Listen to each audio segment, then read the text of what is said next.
प्रतिक्रिया दिलेली आहे की पवार साहब आपसे कोई बैर नहीं लेकिन समर्जित तुम्हारी अब खैर नहीं, अशा पद्धतीची प्रतिक्रिया कालच्या पक्षप्रवेश पहिली प्रतिक्रिया त्यांनी अशा पद्धतीने दिली आहे. कसं बघताय वक्तव्य? काही दिवसापूर्वी बोलले होते की समर्जी घाटगेला महत्त्व द्यायची काही आवश्यकता नाही, तर आज त्यांचे काही तर वेगळेच वक्तव्य येतात. आता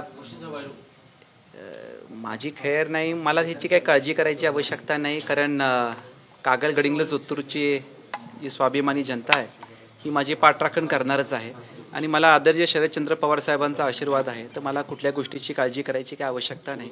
अशा बऱ्याच धमक्या त्यांनी मला आधी पण दिल्या आहेत, आताही ते ठीक आहे, ते आता संविधानामध्ये प्रत्येकाला अधिकार आहे असं बोलायचं, पण मी काय या गोष्टीला फार काही सिरियसली घेत नाही.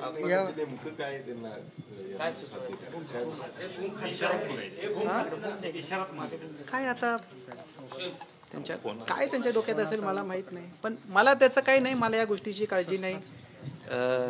त्यांना जे काय माझ्यावर करायचं आहे, माझ्या शुभेच्छा त्यांना. माझी जी कागल गडिंग्लज उत्तरची जनता आहे ती माझी पाठराखण करेल आणि पवार साहेब आहेत म्हणून मला काही गोष्टीची काळजी करायची गरज नाही. खरं तर तुमच्यावर इशारा देत असतानाच त्यांनी असं देखील म्हटलेलं आहे की जयंत पाटील आणि पवार साहेब, मी अल्पसंख्याक असताना देखील माझ्या इतक्या पाठीमागे का लागलेत मला कळत नाही, अशा पद्धतीचं एक त्यांचं वक्तव्य आहे. त्यांचं वक्तव्य मी कोट करतो, आपण सांगा चुकीचं की आदरणीय शरदचंद्र पवार साहेब आणि जयंत पाटील साहेब एका अल्पसंख्याक व्यक्तीच्या मागे एवढं मागे का लागलेत. मला आज ऑन रेकॉर्ड ठीक आहे, ते मला काय बोलतील ते बोलू देत, पण ह्या गोष्टीचा मला प्रचंड राग आहे आणि संताप आहे आणि मला खंत वाटते. एवढ्या या देशाचे नेते आदरणीय शरदचंद्र पवार साहेबांचं एवढ्या वर्षाचं राजकारण आहे, हे आधी कुठेही विरोधी पक्षाचे कुठल्याही नेत्यांनी का कुठल्याही पार्टीनी असं बोलायचं धाडस कधी त्यांच्यावर केलं नाही, चूक केली नाही, जी आज माननीय मुश्रीफ साहेबांनी केली आहे.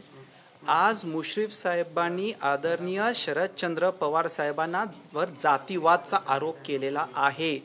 मी या गोष्टीचं पूर्ण निषेध करतो आणि मी माननीय मुश्रीफ साहेबांना ॲड्रेस करताना मी कधीही मुश्रीफ साहेबांना साहेब हा शब्द वापरतो. ज्या व्यक्तींनी तुम्हाला जेव्हा ही सगळी पदं दिली तेव्हा अल्पसंख्याचा विषय नव्हता. ठीक आहे, राजकारणामध्ये आपण वेगवेगळ्या पार्टीमध्ये असू नसू, पण ज्या व्यक्तींनी जे तुमच्या वडिलांच्या वयावर आहेत त्यांच्या आता ह्या वयामध्ये जे कोणी विरोधी मग त्यांच्यावर हे असे आरोप करायचं घोर पाप नाही केलं, तुम्ही करताय. तुम्ही आदरणीय शरदचंद्र पवार साहेबांना जातीवादचा आरोप करताय. हे महाराष्ट्र आपल्याला माफ करणार नाही. पुरोगामी विचाराची चळवळ तुम्हाला माफ करणार नाही आणि आजच्या माध्यमातून तुम्हाला समर्जी घाटगेला काय बोलायचे तुम्ही बोला, पण शरदचंद्र पवार साहेबांना जे जातीवादचा तुम्ही आरोप केलाय त्याची तुम्ही जाहीर माफी मागितली पाहिजे.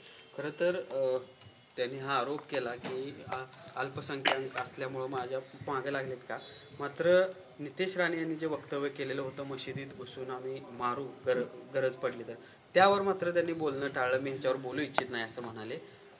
म्हणजे दोन विरोधाभास नाही, त्यांनी आज आदरणीय शरदचंद्र पवार साहेबांना डायरेक्टली टार्गेट केले. म्हणजे आज ठीक आहे, त्यांनी येऊन सभा घेतली, काय झालं त्याच्यामध्ये? भारतरत्न डॉक्टर बाबासाहेब आंबेडकरांनी संविधानामध्ये प्रत्येकाला अधिकार दिलाय ना.